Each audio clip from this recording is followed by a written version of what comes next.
स्मृति ईरानी पहले अपने क्षेत्र को आगे देखें, अमेठी में देखें। यहाँ जनता के हित का ध्यान ही नहीं दे रहे हैं। अस्पताल को बंद करा दिया।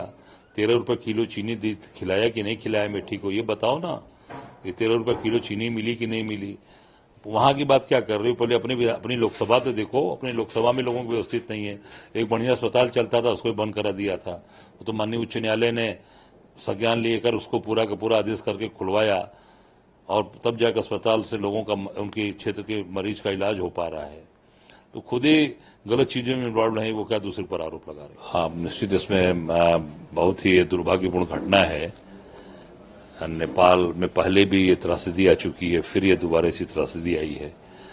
हम लोग मैं अपने देश के प्रधानमंत्री से आग्रह करूंगा, देश की सरकार से आग्रह करूंगा कि ज्यादा से ज्यादा अपना नेपाल, अपना पड़ोसी देश, अपना भाई जैसा देश है, पूरी मदद की जाए और ज्यादा से ज्यादा यहाँ से राहत सामग्री नेपाल भेजी जाए। सर, छत्तीसगढ़ चुनावी सभा में अमित शाह ने कहा कि हम जाति जनगणना का विरोध नहीं कर रहे हैं। हम अपनी बैठक के बाद निर्णय लेंगे कि जाति जनगणना कैसे कराएंगे। नहीं कराइए, तो पूरा देश मांग कर रहा है, डिमांड कर रहा है कि जातिगत जनगणना कराइए। आप नहीं करा रहे हैं तो इसका ये संदेश जा रहा है कि आप विरोध कर रहे हैं, उसके साथ उनके साथ नहीं खड़े हैं।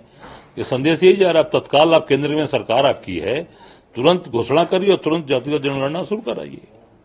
सर, जांच एजेंसी ईडी ने आरोप लगाया, आरोप यह है कि सट्टेबाजी ऐप प्रमोटरों को भूपेश बघेल ने 508 करोड़ रुपए का भुगतान किया, ये ईडी कह रही है।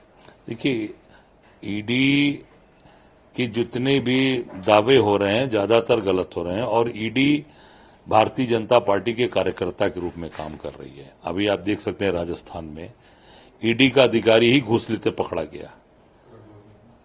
ईडी का अधिकारी ही वहां घूस ले रहा है लोगों से और पकड़ा गया है। मैं समझता हूं कि ईडी की जो विश्वसनीयता है वो धीरे धीरे देश से बहुत कम होती जा रही है।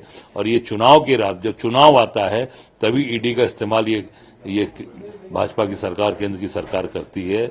और मैं समझता हूं कि ईडी की बात पर लोगों को विश्वास नहीं रह गया, क्योंकि ये कुछ भी कर सकते हैं। ये किसी का भी पैसा कहीं दिखा सकते हैं, कहीं से ले आके कुछ कर सकते हैं। इसलिए ईडी की जो विश्वसनीयता है वो दिन प्रतिदिन घटती जा रही है।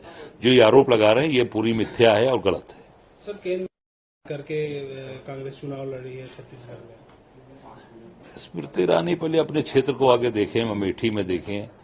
यहाँ जनता के हित का ध्यान ही नहीं दे रहे हैं। अस्पताल को बंद करा दिया। 13 रुपए किलो चीनी खिलाया कि नहीं खिलाया अमेठी को, ये बताओ ना।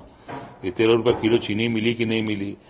वहां की बात क्या कर रहे हो? पहले अपनी लोकसभा तो देखो। अपनी लोकसभा में लोगों को व्यवस्थित नहीं है। एक बढ़िया अस्पताल चलता था, उसको बंद करा दिया था। तो माननीय उच्च न्यायालय ने संज्ञान लेकर उसको पूरा का पूरा आदेश करके खुलवाया, और तब जाकर अस्पताल से लोगों का, उनके क्षेत्र के मरीज का इलाज हो पा रहा है। तो खुद ही गलत चीजों में इन्वॉल्व नहीं, वो क्या दूसरे पर आरोप लगा रही है। सर, सपा धोखा दिया है तो वो कांग्रेस है, इस पर क्या कुछ कहेंगे? इसमें मुझे कुछ नहीं कहना। देखिए, ऐसा है, कांग्रेस अपना काम करती है। कांग्रेस अपने तरीके से अपनी चीजों को लेकर चलती है। हम किसी को धोखा नहीं देते, और जिसके साथ रहते हैं उसके साथ रहते हैं। हम धोखेबाज नहीं है। सर, 2024 लोकसभा चुनाव की तैयारियों को लेकर आज अल्पसंख्यक की बैठक है कांग्रेस में, सर क्या कुछ? रोज चल रही है चीजें भाई। हमको एक दिन की बैठक नहीं है मेरी। कल की बात बता रहा हूं। कल मैं चित्रकूट में था। भारतीय जनता पार्टी के इनके सांसद, पूर्व सांसद, जिनका बेटा तड़प कर बाप के सामने मर गया, भैरव मिश्रा जी का मैं था।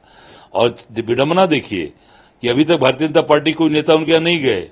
जब मैं वहां से निकला हूं शाम तक, एक इनके पूर्व डिप्टी सीएम वहां पहुंच गया उनके यहाँ शोक संवेदना प्रकट करने। यही इनकी मानवता, इंसानियत है अपने कार्यकर्ता, अपने लोगों के प्रति। कांग्रेस लगातार काम कर रही है, लोगों के सुख दुख में खड़ी है, और आने वाला समय निश्चित तौर से हम मजबूती के साथ जनता के सामने अपनी ताकत को दिखाएंगे। सर, सपा राष्ट्र अखिलेश यादव भी जो है अल्पसंख्यक और पिछड़े बैठक कर रहे हैं पीडीए को लेकर। हम अपना काम कर रहे में भी कार्यक्रम है। हम अपना काम कर रहे हैं, बाकी लोग अपने तरीके से काम कर रहे हैं। हमें जो अपना काम करना है, हम अपना, दूसरे के बारे में मुझे कोई टिप्पणी नहीं कर रहे हैं। मैं अपना काम कर रहा हूँ।